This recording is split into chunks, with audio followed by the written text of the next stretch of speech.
हबीब साहब, काजी फायज ईसा साहब लंदन में मौजूद हैं और जिस तरह से हमने देखा कुछ एहतजाजी मुजाहिरीन ने उनके साथ बिहेव किया, सबसे पहले मैं चाहूँगी आप उस पर कमेंट करें। एक तो मैं पहले भी कई जगह अर्ज कर चुका हूँ और बार बार अर्ज करता हूँ और उसको महज इयादे के तौर पे फिर अर्ज करता हूँ कि पाकिस्तान के आला ओहदों से जो लोग रिटायर होना उनके लिए ज़रूरी करार दिया जाए कि जिस तरह वो 2 साल सियासत में हिस्सा नहीं ले सकते, बिल्कुल उसी तरह पाकिस्तान के अंदर भी कुछ अरसा रहना गवारा करें।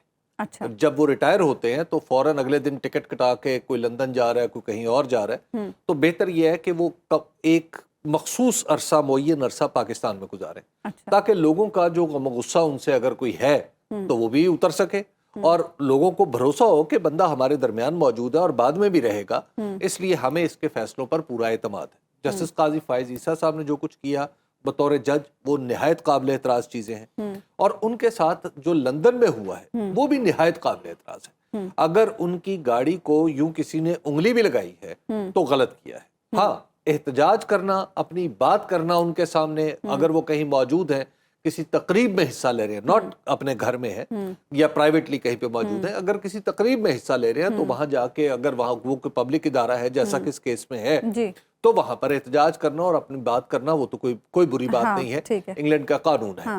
और पाकिस्तान का भी यही है, मिसबिहेव बिल्कुल ये आउट ऑफ क्वेश्चन है। दूसरी बात ये है कि यहाँ पे मोहसिन नकवी साहब फरमा रहे थे कि काजी फायज ईसा साहब के खिलाफ जो कुछ हुआ है हम बड़ा पता नहीं क्या कुछ करेंगे। अच्छा, यहाँ पे जो इम्तियाज साहब की बेगम ने कहा है उसका नोटिस किसने लेना है?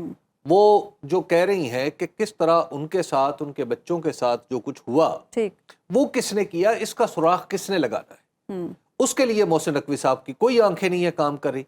इनकी नजर लंदन तक पहुंच रही है, लाहौर, कराची, इस्लामाबाद में नहीं, ये वजीर दाखिला लंदन गए। अच्छा, अहम बात तो यह है कि वजीर दाखिला को सबसे पहले तो मोहतात होना चाहिए ये बात करते हुए कि दूसरे मुल्क का वाकया है जी, ठीक है, और यहाँ पर जो कुछ हो रहा है वो यहाँ के बारे में तो किसी दिन कुछ फरमाए ना कि किसने क्या किया और हमने उसके जिम्मेदारों को क्या सजा दी।